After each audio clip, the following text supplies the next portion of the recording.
கட்டழகு தோட்டம் கண்டால் கம்பன் மகன் நானம்மா. சிட்டு விழி சேதி சொன்னால் அந்த சுகம் தேனம்மா. பட்டம் விட்டு வாழும் வாழ்க்கை இன்று வந்து கூடுமோ?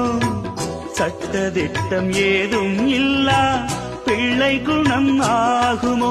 ஊர்கோலம் போகும் கார்கால மேகம் பூக்கோலம் நாளும் தான். இளங்காற்றே கைகள் வீசிவா, இதம் தேடும் கதைகள் பேசவா. மணிக்குயில் இசைக்குதடி, மனமதில் மயங்குதடி. சிறகுகள் விரிந்ததடி, இளம் குருவிகள் பறந்ததடி. அடிமான